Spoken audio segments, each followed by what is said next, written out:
ನಮಸ್ಕಾರ. ದೇಶದ 73ನೇ ಸ್ವಾತಂತ್ರ್ಯೋತ್ಸವದ ಸಂದರ್ಭದಲ್ಲಿ ಪ್ರಧಾನಿ ನರೇಂದ್ರ ಮೋದಿ ಇವತ್ತು ಕೆಂಪು ಕೋಟೆಯಿಂದ ದೇಶವನ್ನು ಉದ್ದೇಶಿಸಿ ಭಾಷಣ ಮಾಡಿದರು.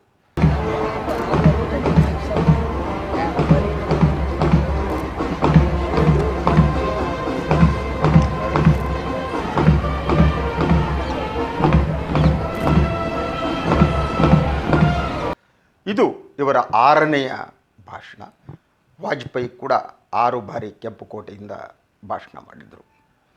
ಇಡೀ ಮೋದಿಯವರ ಭಾಷಣ ಮೊದಲನೇದಾಗಿ ಸುದೀರ್ಘವಾಗಿತ್ತು. ಇದುವರೆಗಿನ ಪ್ರಧಾನಮಂತ್ರಿಗಳು ಕೆಂಪು ಕೋಟೆಯಿಂದ ಮಾಡಿದ ಭಾಷಣಗಳಲ್ಲೇ ಇದು ಹೆಚ್ಚು ಸುದೀರ್ಘವಾದ ಭಾಷಣ ಆಗಿತ್ತು.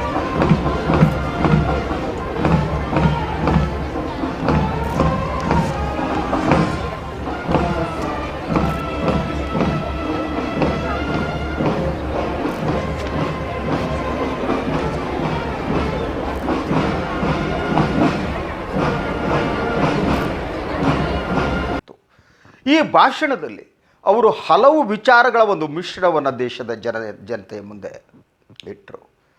ಬಹುಮುಖ್ಯವಾಗಿ ಕಾಶ್ಮೀರದ ವಿಚಾರವನ್ನು ಅವರು ಪ್ರಸ್ತಾಪಿಸಿದರು. 370 ಆರ್ಟಿಕಲ್ 370 ಹಾಗೂ 35A ರದ್ದುಪಡಿಸಿದ ತಮ್ಮ ಸರ್ಕಾರದ ಕ್ರಮವನ್ನು ಜನತೆಯ ಮುಂದಿಡ್ತಾ ತಮ್ಮ ಬೆನ್ನನ್ನು ತಾವು ತಟ್ಟಿಕೊಂಡರು.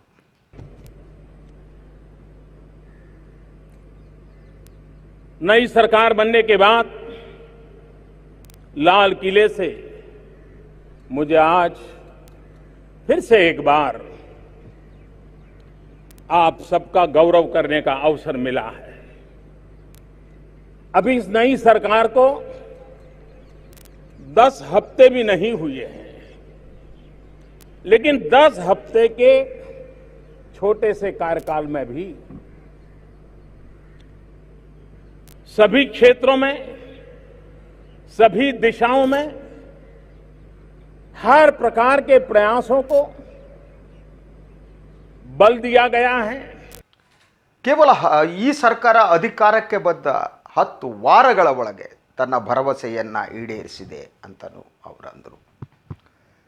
ಇದು ಮೋದಿಯವರ ಒಂದು ನವಭಾರತದ ಕಲ್ಪನೆಯ ಪ್ರಸ್ತಾವನೆ. ನಾವು ಭಾರತವನ್ನು ತಾವು ಹೇಗೆ ಮಾಡ್ತೀವಿ ಅನ್ನೋದನ್ನು ಮೋದಿ ಜನರಿಗೆ ತಿಳಿಸುವ ಯತ್ನವನ್ನು ಮಾಡಿದ್ರು. ಹೊಸ ಕನಸುಗಳಿವೆ, ಹೊಸ ಆಲೋಚನೆಗಳಿವೆ ಅನ್ನೋದನ್ನು ಕೂಡ ಅವರು ಹೇಳಿದರು. ಅವರು ಹೇಳಿದ ಮಾತಿನ ಕೆಲವು ತುಣುಕುಗಳನ್ನು ತಾವು ನೋಡಿ. नए आयाम दिए गए हैं और सामान्य जनता ने जिन आशा, अपेक्षा, आकांक्षाओं के साथ हमें सेवा करने का मौका दिया है, उसको पूर्ण करने में एक पल का भी विलंब किए बिना हम पूरे सामर्थ्य के साथ, पूरे समर्पण भाव के साथ आपकी सेवा में मग्न है. 10 हफ्ते के भीतर भीतर ही अनुच्छेद 370 का हटना, 35A का हटना,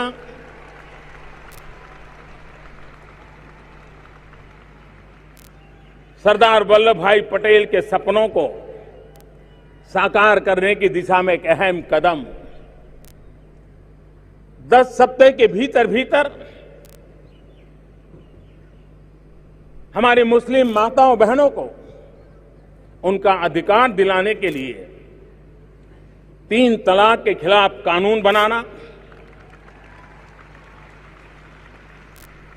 आतंक से जुड़े कानूनों में आमूलचूल परिवर्तन करके उसको एक नई ताकत देने का, आतंकवाद के खिलाफ लड़ने के संकल्प को और मजबूत करने का काम, हमारे किसान भाइयों बहनों को प्रधानमंत्री सम्मान निधि के तहत. ಪ್ರಧಾನಿಯವರ ಭಾಷಣದಲ್ಲಿ ಪ್ಲಾಸ್ಟಿಕ್ ಮುಕ್ತ ಭಾರತದ ಕನಸು ಇತ್ತು, ಹಾಗೆ ಜನಸಂಖ್ಯಾ ನಿಯಂತ್ರಣದ ಕನಸು ಇತ್ತು, ದೇಶದ ಜನ ಅಭಿವೃದ್ಧಿಯನ್ನು ಹೇಗೆ ವಿಭಿನ್ನವಾಗಿ ನೋಡ್ತಾರೆ ಅನ್ನುವ ಪ್ರಸ್ತಾವನೆ ಇತ್ತು. ಎಲ್ಲದಕ್ಕಿಂತ ನನಗೆ ಮುಖ್ಯ ಅನಿಸಿದ ಒಂದು ಅವರ ಎನೌನ್ಸ್ಮೆಂಟ್ ಏನಿದೆ ಅದು ನನಗೆ ಅಪಾಯಕಾರಿ ಅಂತ ಅನಿಸುತ್ತೆ. ಅದು ಯಾವುದಪ್ಪ ಅಂತಂದರೆ, ಒಂದು ಭಾರತದ ಮೂರೂ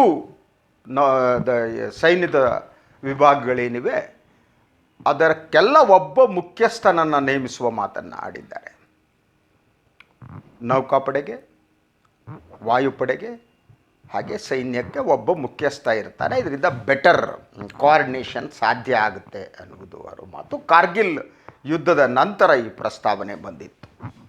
ಹಾಗಿದ್ದರೆ ಭಾರತದ ಈ ಹಿಂದಿನ ರಾಜಕಾರಣಿಗಳು, ಪ್ರಧಾನಿಗಳು ಯಾಕೆ ಸೈನ್ಯದ ಮೂರು ದಳಗಳನ್ನ ಸೇರಿ ಒಬ್ಬ ಮುಖ್ಯಸ್ಥನನ್ನು ನೇಮಿಸಿಲ್ಲ? ಈಗಿರುವ ಪ್ರಕಾರ ಮೂರು ಪಡೆಗಳಿಗೆ ಪ್ರತ್ಯೇಕವಾದ ಮುಖ್ಯಸ್ಥರಿರ್ತಾರೆ. ಈ ಮೂರು ಪಡೆಗಳು ರಾಷ್ಟ್ರಪತಿಗಳ ಅಂಡರ್ ಬರ್ತವೆ. ರಾಷ್ಟ್ರಪತಿಗಳ ಇದಕ್ಕೆ ಮಹಾದಂಡ ನಾಯಕರು. ಇದು ನಮ್ಮ ಭಾರತದ ವ್ಯವಸ್ಥೆ. ಪಾಕಿಸ್ತಾನದಲ್ಲಿ ಹಾಗಿಲ್ಲ. ಪಾಕಿಸ್ತಾನದಲ್ಲಿ ಮೂರೂ ದಳಗಳಿಗೆ ಒಬ್ಬ ಮುಖ್ಯಸ್ಥ ಇರ್ತಾರೆ. ಈಗ ಜನರಲ್ ಬಾಜ್ವಾ ಅಂತ ಇದ್ದಾರೆ.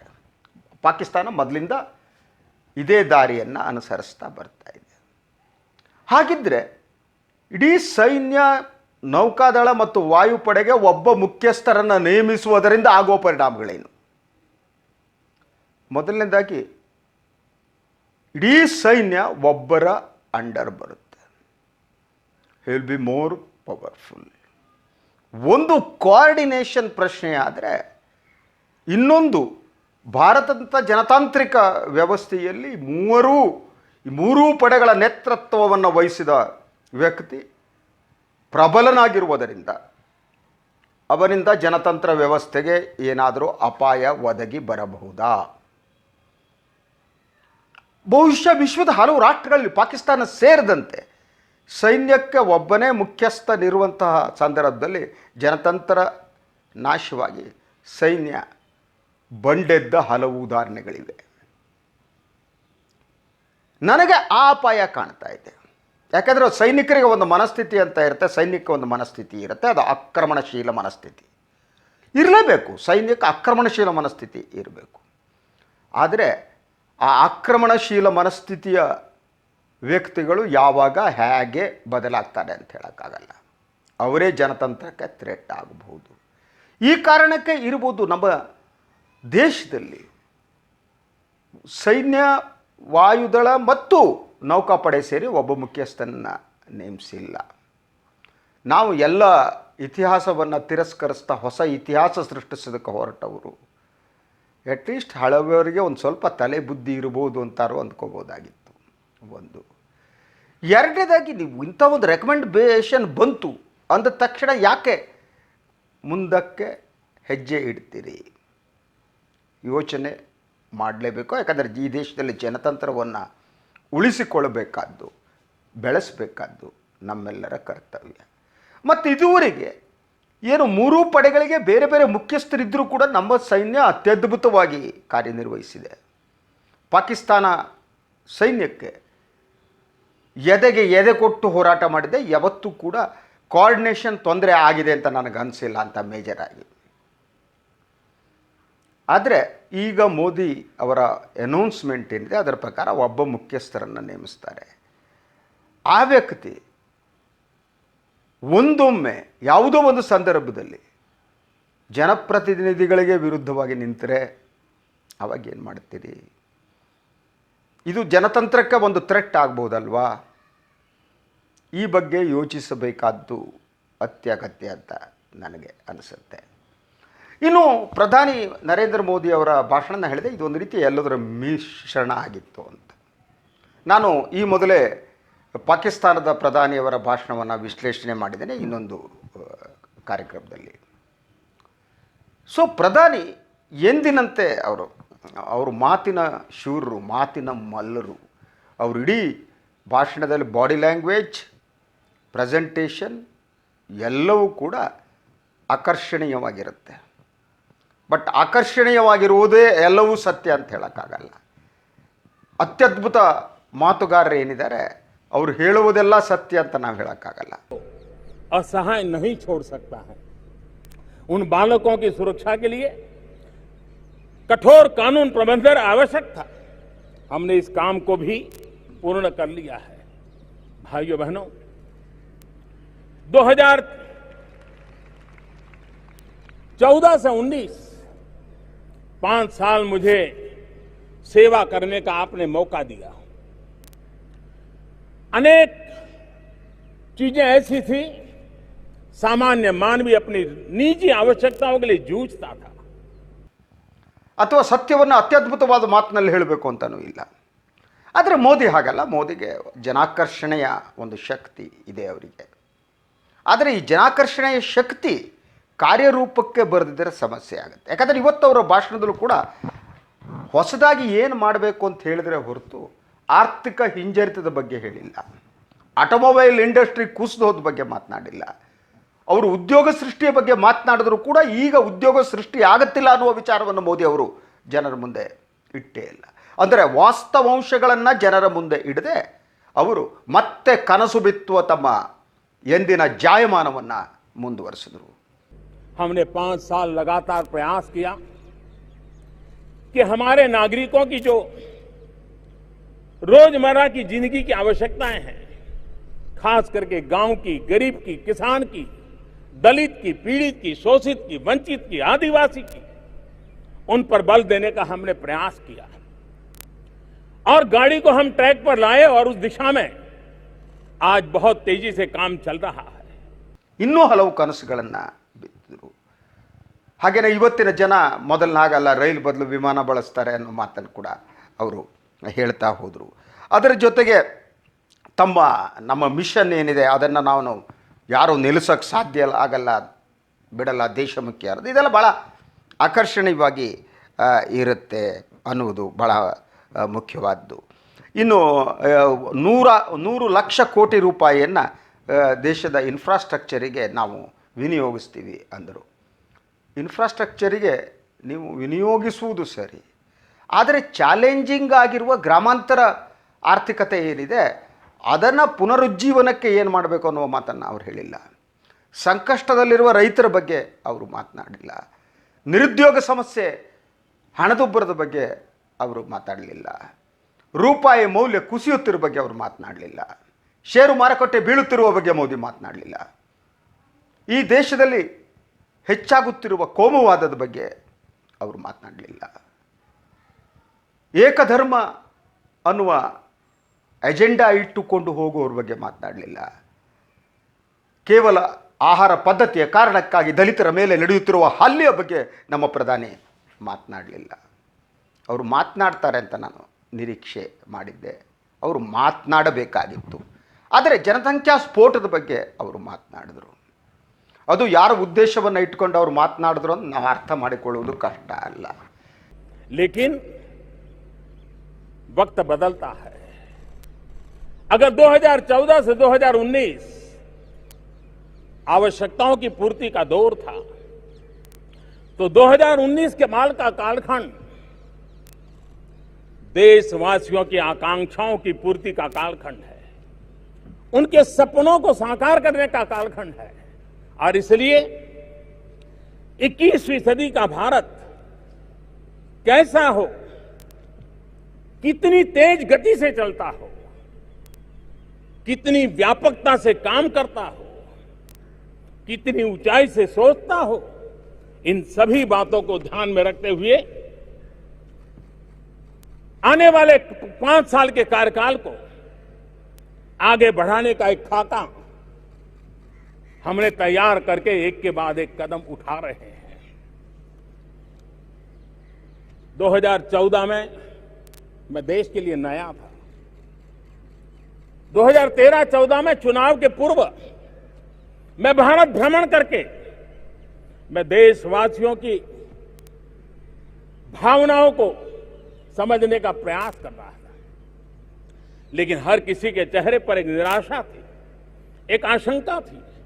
लोग सोचते थे, क्या ये देश बदल सकता है? क्या सरकारें बदलने से देश बदल जाएगा? एक निराशा जन सामान्य के मन में घर कर गई थी. लंबे कालखंड के अनुभव का यह परिणाम था. आशाएं लंबी टिकती नहीं थी. पल दो पल में आशा और निराशा के गर्त में डूब जाती थी. लेकिन जब ಜನಸಂಖ್ಯಾ ಸ್ಫೋಟ, ಎಸ್, ಈ ದೇಶದಲ್ಲಿ ಜನಸಂಖ್ಯಾ ಸ್ಫೋಟ ಅಭಿವೃದ್ಧಿಗೆ ಮಾರಕ ಆಗುತ್ತೆ ಅನ್ನೋದ್ರಲ್ಲಿ ಕೂಡ ನನಗೆ ಯಾವುದೇ ಭಿನ್ನಾಭಿಪ್ರಾಯ ಇಲ್ಲ. ಆದರೆ ಅವರು ಪ್ರವಾಹದ ಬಗ್ಗೆ ಮಾತನಾಡಿದರು, ಆದರೆ ಪರಿಸರದ ಬಗ್ಗೆ ಮಾತನಾಡಲಿಲ್ಲ. ಯಾಕೆ ದೇಶದಲ್ಲಿ ಪ್ರವಾಹ ಜಾಸ್ತಿ ಆಗ್ತಾ ಇದೆ, ಯಾಕೆ ಪ್ರಕೃತಿ ಮತ್ತು ಮನುಷ್ಯನ ನಡುವಿನ ಸಮತೋಲನ ನಾಶ ಆಗ್ತಿದೆ ಅನ್ನೋದು ನಮ್ಮ ಪ್ರಧಾನಿ ಮಾತನಾಡಲಿಲ್ಲ. ಅದರ ಬಗ್ಗೆ ತಮ್ಮ ಸರ್ಕಾರ ಹಾಕಿಕೊಂಡ ಕಾರ್ಯಕ್ರಮಗಳೇನು ಅನ್ನೋದ್ರ ಬಗ್ಗೆ ಮಾತನಾಡಲಿಲ್ಲ. ಸೊ ಕೈಗಾರಿಕೆಗೆ ಉದ್ಯಮಗಳಿಗೆ ಸಂಬಂಧಪಟ್ಟ ಹಾಗೆ ಕೆಲವು ಉದ್ಯಮಿಗಳು ಶ್ರೀಮಂತರಾಗುತ್ತಿರುವ ಬಗ್ಗೆ, ಸಣ್ಣ ಕೈಗಾರಿಕೆಗಳು, ಮಧ್ಯಮ ವರ್ಗದ ಕೈಗಾರಿಕೆಗಳು ಮುಚ್ಚುತ್ತಿರುವ ಬಗ್ಗೆ ಪ್ರಧಾನಿ ಮಾತನಾಡಲಿಲ್ಲ. ಆದರೂ ಅವ್ರ ಮಾತು ಆಕರ್ಷಣೀಯವಾಗಿತ್ತು. ಸಾಮಾನ್ಯ ಜನರೊಂದಿಗೆ ಹೇಗೆ ಮಾತನಾಡಬೇಕು ಅನ್ನುವುದು ಮೋದಿಯವರಿಗೆ ಗೊತ್ತು. ಅವರು ಅತ್ಯದ್ಭುತ ಕಲಾಕಾರರು. ಆದರೆ ಕಲಾಕಾರರು, ನಟರಿದಾರಲ್ಲ, ಅವರು ಮನರಂಜನೆಯನ್ನು ಕೊಡಬಲ್ಲರು. ವಾಸ್ತವವನ್ನು ಅವರು ತಲುಪಿಸೋದು ಕಷ್ಟ. ಅವರು ಕೊಟ್ಟಂಥ ಈ ರೋಜಿ ಪಿಕ್ಚರ್ ಏನಿದೆ ದೇಶಕ್ಕೆ ಸಂಬಂಧಪಟ್ಟ ಹಾಗೆ, ಆ ರೋಜಿ ಪಿಕ್ಚರ್ ವಾಸ್ತವದಲ್ಲಿ ಆ ರೀತಿ ಇದೆಯಾ ಅನ್ನುವ ಪ್ರಶ್ನೆ ಕೂಡ ನಮ್ಮ ಮುಂದೆ ಇದೆ. ಯಥಾ ಪ್ರಕಾರ ನವಭಾರತದ ಬಗ್ಗೆ ಮಾತನಾಡ್ತಾ ಹೋದರು ಅವರು. ಮೋದಿ ಕಾಣುತ್ತಿರುವ ನವಭಾರತದ ಕನಸು ಯಾವುದು? ಭಾರತೀಯ ಜನತಾ ಪಕ್ಷ ಕಾಣುತ್ತಿರುವ ನವಭಾರತದ ಕನಸು ಯಾವುದು? ನವಭಾರತ ಅಂದರೆ ಏನು? ಈ ಬಹುಮುಖಿ ಸಂಸ್ಕೃತಿಯನ್ನು ನಾಶಪಡಿಸಿ ಏಕಮುಖಿ ಸಂಸ್ಕೃತಿಯನ್ನು ತರುವುದೇ ನವಭಾರತವ? ಅಥವಾ ನವಭಾರತ ಅದಕ್ಕೆ ಮೀರಿದ ನವಭಾರತ ಇದೆಯಾ? ಎಲ್ಲ ಜನ ಸಮುದಾಯಗಳು ಒಂದಾಗಿ ಬದುಕ್ತಾ, ಎಲ್ಲ ಸಂಸ್ಕೃತಿಗಳು ಉಳಿದುಕೊಳ್ಳುತ್ತಾ, ಎಲ್ಲ ಧರ್ಮಗಳು ಉಳಿದುಕೊಳ್ಳುತ್ತಾ, ಎಲ್ಲ ಭಾಷೆ ಉಳಿದುಕೊಳ್ಳುವಂಥದ್ದು ನವಭಾರತವಾಗಬೇಕಾ? ಈ ಪ್ರಶ್ನೆಗಳಿಗೆ ಮೋದಿ ಅವರು ಯಾರು ಕೇಳಲಿಲ್ಲ. ಯಾಕೆಂದರೆ ಕೇಳುವ ಸಂದರ್ಭ ಕೂಡ ಅಲ್ಲ. ಅವರು ಯೂಶ್ವಲಿ ಪ್ರಶ್ನೆಗಳಿಗೆ ನಮ್ಮ ಪ್ರಧಾನಿಗಳು ಸಿಗಲ್ಲ. ಅವರು ಹೇಳಬೇಕಾದ್ದನ್ನು ಹೇಳಿ ಹೊರಟೋಗ್ಬಿಡ್ತಾರೆ. ಸೊ ಅವರ ಭಾಷಣದಲ್ಲಿ ಇನ್ನೂ ಕೆಲವು ಅಂಶಗಳು ಇವೆ. ಸೊ ಅವರು ಇನ್ನೊಂದು ಹೇಳ್ತಾರೆ, ಗೌರ್ಮೆಂಟ್ ಇಂಟರ್ಫಿಯರೆನ್ಸ್ ಬಗ್ಗೆ ಮೋದಿ ಮಾತನಾಡ್ತಾರೆ. ಸೊ ಅದೇ ರೀತಿ ಬಿಸಿನೆಸ್ ಅನ್ನೋದ್ರ ಬಗ್ಗೆ ಮಾತನಾಡ್ತಾರೆ. ಸೊ ಅವ್ರು ಮಾತನಾಡ್ತಾ ಸಂಪತ್ತನ್ನು, ಇದು ಭಾಳ ಇಂಟ್ರೆಸ್ಟಿಂಗ್ ಆದ್ದು, ಸಂಪತ್ತನ್ನು ಸೃಷ್ಟಿಸುವವರ ಬಗ್ಗೆ ನಾವು ಹೆಚ್ಚಿನ ಲಕ್ಷ್ಯ ಕೊಡಬೇಕು. ಯಾಕೆಂದರೆ ಸಂಪತ್ತು ಸೃಷ್ಟಿಯಾದರೆ ಮಾತ್ರ ಅದು ಸಾಮಾನ್ಯ ಜನರಿಗೆ ಹಂಚೋದಕ್ಕೆ ಸಾಧ್ಯ. ಈ ಮಾತು ಸರಿ, ಈ ಮಾತನ್ನು ನಾನು ವಿರೋಧ ಮಾಡಲಾರ. ಆದರೆ ಸಂಪತ್ತು ಸೃಷ್ಟಿಸುವ ಯಾರನ್ನು ನೀವು ಗಮನದಲ್ಲಿಟ್ಟುಕೊಂಡು ಈ ಮಾತನ್ನು ಹೇಳಿದ್ದೀರಿ? ಸಂಪತ್ತನ್ನು ಸೃಷ್ಟಿಸುವವರು ರಿಲಯನ್ಸ್ನವರೇ, ಸಂಪತ್ತನ್ನು ಸೃಷ್ಟಿಸುವವರು ಅದಾನಿನೇ. ಅದನ್ನು ಮೀರಿ ಇಡೀ ಉದ್ಯಮ ರಂಗವನ್ನು ನೀವು ಗಮನಕ್ಕೆ ತಗೋತೀರಾ? ಉದ್ಯಮ ರಂಗದ ಪುನಶ್ಚೇತನಕ್ಕೆ ನಿಮ್ಮ ಬಳಿ ಇರುವ ಕಾರ್ಯಕ್ರಮಗಳು ಯಾವುವು? ಅದಕ್ಕೇನು ಮಾಡ್ತಾ ಇದ್ದೀರಿ? ಇದನ್ನು ಜನರ ಮುಂದೆ ನಮ್ಮ ಪ್ರಧಾನಿ ಇಡಬೇಕಾಗಿತ್ತು, ಇಟ್ಟಿಲ್ಲ. ಒಟ್ಟಾರೆ ಇವತ್ತಿನ ಇವತ್ತಿನ ಸ್ವಾತಂತ್ರ್ಯೋತ್ಸವ ತುಂಬ ಚೆನ್ನಾಗಿತ್ತು. ಕಾರ್ಯಕ್ರಮವನ್ನು ಚೆನ್ನಾಗಿ ವ್ಯವಸ್ಥೆ ಮಾಡಲಾಗಿತ್ತು. ಪ್ರಧಾನಿ ಕಾರ್ಯಕ್ರಮ ತಕ್ಕ ಹಾಗೆ ಮುಂಡಾಸು ಸುತ್ತಿ ಅದ್ಭುತವಾಗಿ ನಡೆದುಕೊಂಡು ಬಂದರು. ಜನ ಕೇಳಿದ್ರು, ಎಲ್ಲೆಡೆ ಭಾರತ ಮಾತಾ ಕೀ ಜೈ ಅನ್ನುವ ಘೋಷಣೆಗಳು ಕೇಳಿದವು. ಎಲ್ಲವೂ ಚೆನ್ನಾಗಿತ್ತು. ಆದರೆ ಇದ್ಯಾವುದೂ ಸಾಮಾನ್ಯ ಜನರ ಹೊಟ್ಟೆ ತುಂಬಿಸುವಂಥದ್ದಾಗಿರಲಿಲ್ಲ. ಸಾಮಾನ್ಯ ಜನರ ಬಾಯಾರಿಕೆಯ ಪ್ರಶ್ನೆಯನ್ನು ನಿವಾರಿಸುವಂಥದ್ದಾಗಿರಲಿಲ್ಲ. ಅವರು ಮಾತನಾಡಿದ್ರು, ಗ್ರಾಮಾಂತರ ಪ್ರದೇಶದಲ್ಲಿ ಕುಡಿಯುವ ನೀರಿನ ಸಮಸ್ಯೆ ಬಗ್ಗೆ ಕೂಡ ಅವರು ಮಾತನಾಡಿದ್ರು. ಆದರೆ ಮಾತಿನ ಮಂಟಪ ಕಟ್ಟುವುದು ಏನಿದೆ ಅದೊಂದು ಕಲೆ. ಆದರೆ ಮಾತಿನ ಮಂಟಪದಿಂದ ವಾಸ್ತವದ ಚಿತ್ರಣ ಬದಲಾಗಲ್ಲ. ಮೋದಿ ಈ ವಿಚಾರದಲ್ಲಿ ಬದಲಾಗ್ತಾರಾ ಗೊತ್ತಿಲ್ಲ ನನಗೆ. Let see. ಇದಾಗಿತ್ತು ಸ್ವಾತಂತ್ರ್ಯೋತ್ಸವ ಸಂದರ್ಭದಲ್ಲಿ ಪ್ರಧಾನಿ ನರೇಂದ್ರ ಮೋದಿ ಮಾಡಿದ ಭಾಷಣದ ಒಂದು ಸಣ್ಣ ವಿಶ್ಲೇಷಣೆ. ನಮಸ್ಕಾರ, ಎಲ್ಲರಿಗೂ ಶುಭರಾತ್ರಿ.